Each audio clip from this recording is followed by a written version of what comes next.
अस्सलामु अलैकुम वरहमतुल्लाहि वबरकातुह।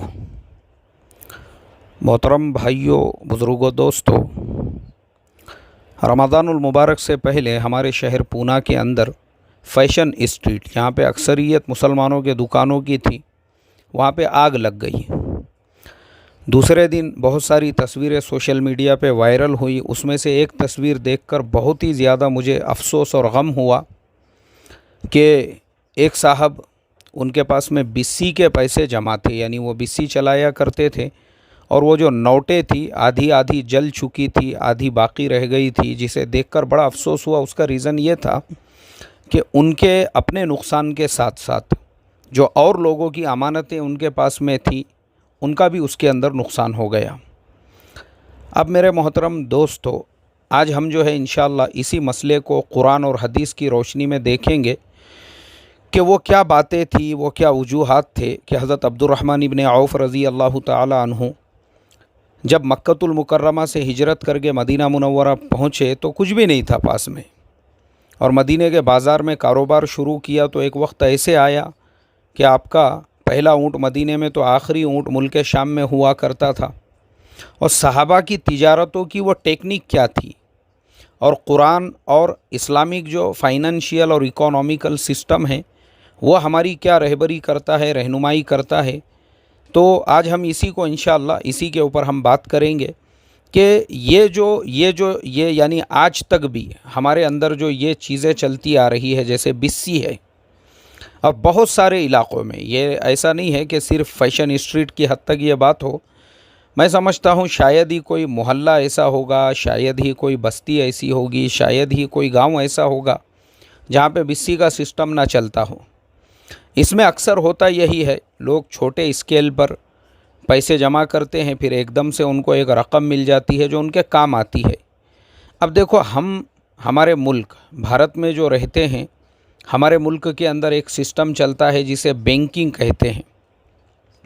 मैंने इस चीज़ के ऊपर रिसर्च किया हूँ कि मुसलमानों की एक बहुत बड़ी तादाद वो है जिनके अभी तक बैंकों में अकाउंट ही नहीं है, क्योंकि हम हमारे फाउंडेशन की तरफ से जो हर महीने पेंशन देते हैं, तो उस लाइन से हमको इस चीज़ का तजुर्बा है कि अक्सर जो अकाबिर हमने जिनकी पेंशन शुरू की तो पता चला उनकी उम्र 60 साल 65 साल हो चुकी है, आज तक उनका बैंक में अकाउंट नहीं है।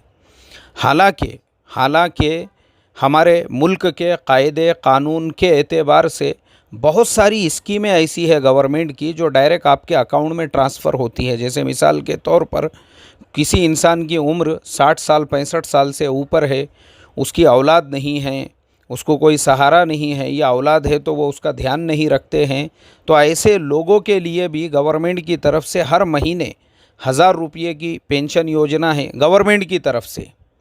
उसके अलावा संजय गांधी निराधार योजना है, उसके अलावा और भी बहुत सारी योजनाएं हैं, बहुत सारी चीज़ें हैं, लेकिन वो सब आपको कब मिलेंगी?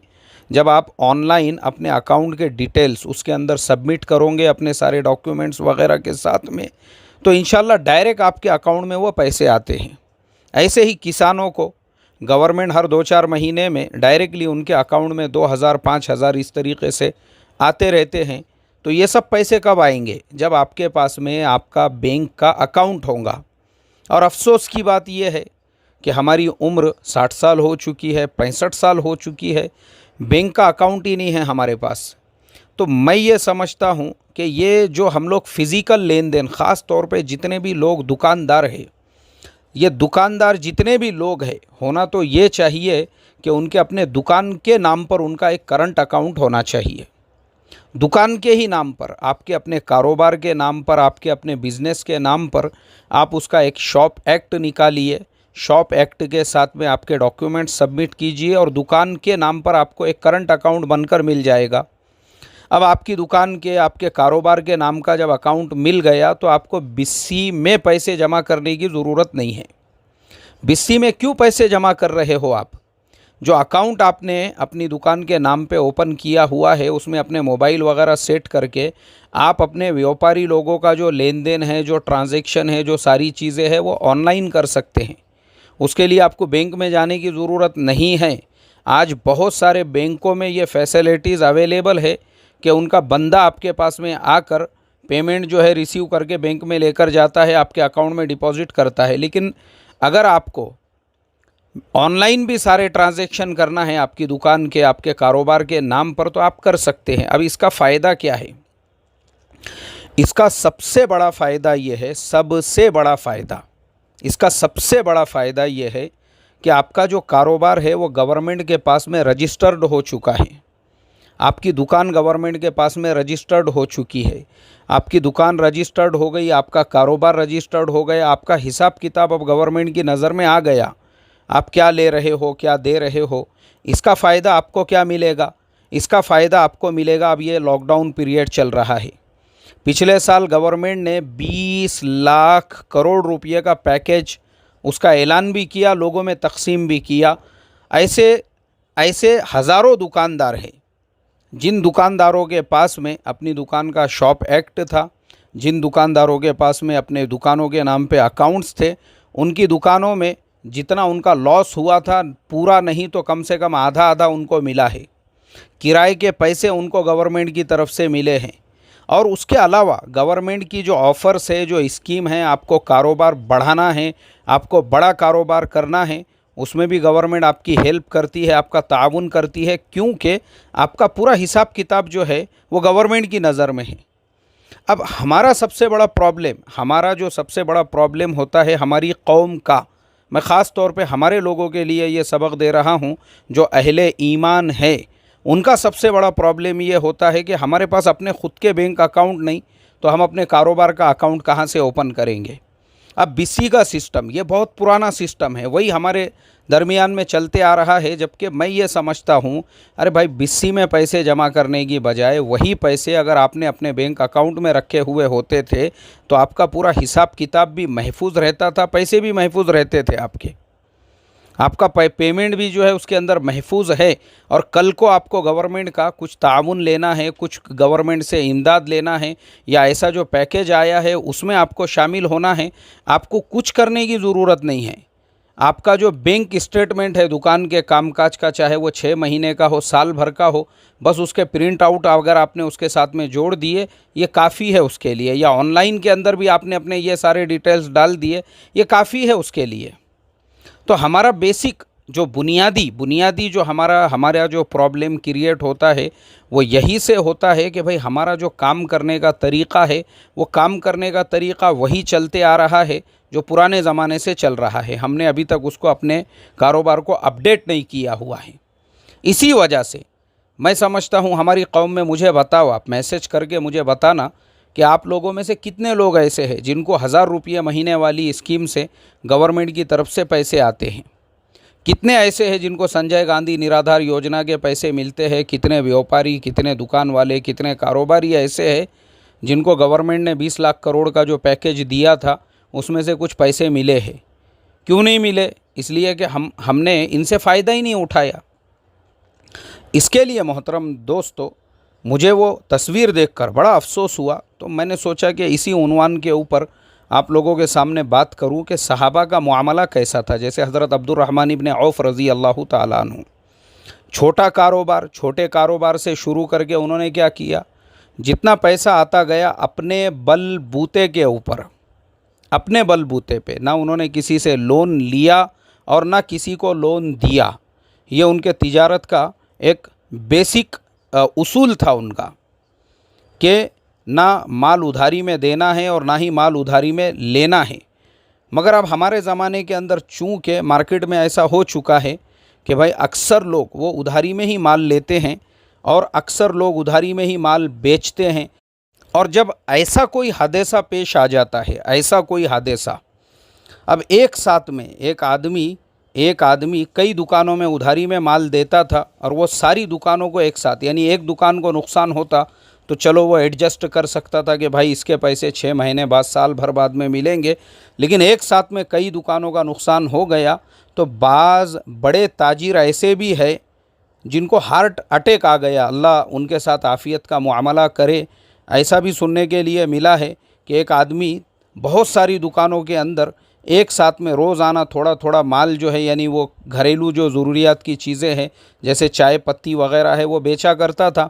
अब एक साथ में 200-400 दुकानों के ऊपर उसका कर्ज़ा था, 200-400 दुकान वालों के पास। उसकी तरतीब ही थी कि वो उधारी में ही लोगों को देता था, उसके बाद में पैसे लेता था। अब 200-400 दुकानों के ऊपर उसके पत्ती के पैसे और उसका छोटा मोटा कारोबार, अब एक साथ में जो है इतना बड़ा नुकसान जब हो गया, वो तो परेशान हो गया कि भाई अब मेरी उधारी मैं कैसे वसूल करूँगा, क्योंकि जितने लोगों से मुझे मेरा कर्ज़ आना है वो लोग भी अभी नुकसान का शिकार हो चुके हैं। तो ये जो उसूल है हज़रत अब्दुर्रहमान इब्न औफ़ रज़ी अल्लाह ताला अन्हु वाला, इसको अगर हम सामने रखेंगे तो बाज़ लोग ये कहेंगे कि आज उधारी के बग़ैर हम काम नहीं कर सकते, लेकिन मैं आपको इसका तरीक़ा बताता हूँ। इसका तरीक़ा ये है कि अगर आपके पास में क्वालिटी है और आपके पास में रेट दूसरों से कम है तो भी आप कैश में कारोबार कर सकते हैं। ये जो आपका उज़्र है कि बग़ैर उधारी के भी आप कर सकते हैं। आज चाइना ने क्या किया, पूरी दुनिया को जो कैप्चर किया, उसका रीज़न सिर्फ़ और सिर्फ यही है कि क्वालिटी भी है और कीमत बाकी के मुकाबले में उनकी सस्ती है। इसीलिए इसी वजह से आज वो मार्केट के अंदर टिके हुए हैं।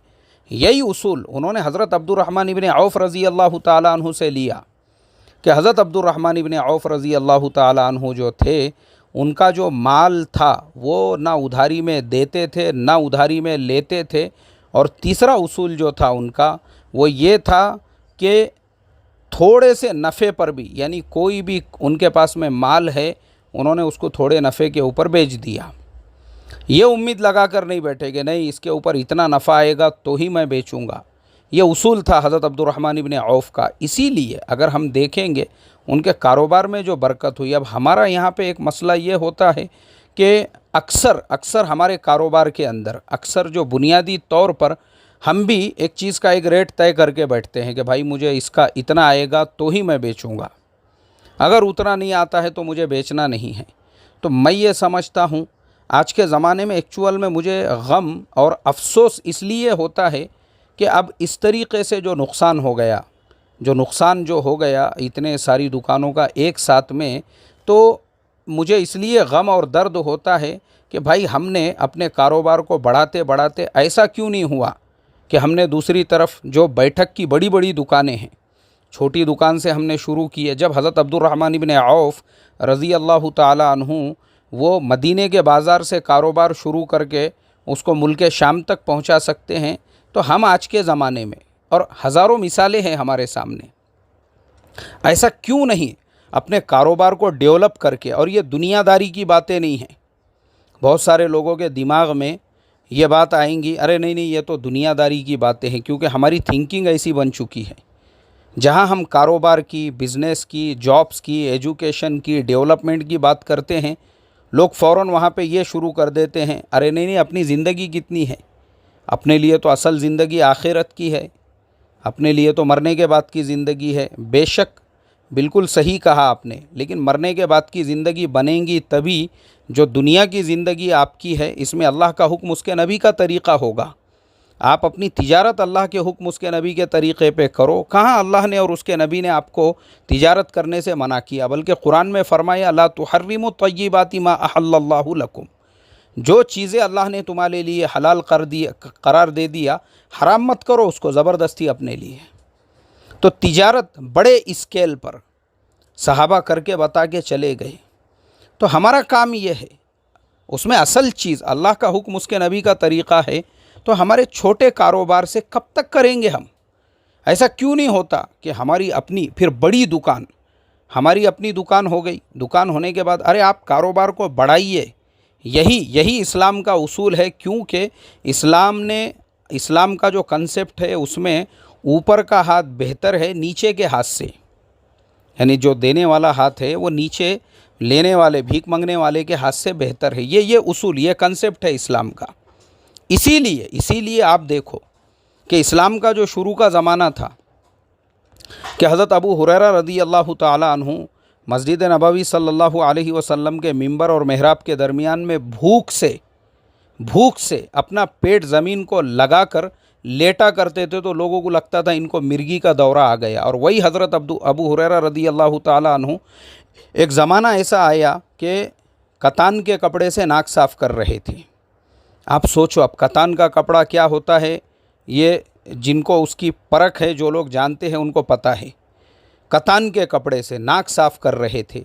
तो पता क्या चला? पता ये चला कि मुआशरे के अंदर बैलेंस का होना, बैलेंस का, मुआशरे ने तरक्की करना, मुआशरे ने आगे बढ़ना, ये ज़रूरी है। तो इसके लिए मोहतरम दोस्तों, हमने सीरियसनेस के साथ में अपनी तिजारत, अपने कारोबार, अपने बिज़नेस को बड़े स्केल पे पहुंचाना चाहिए।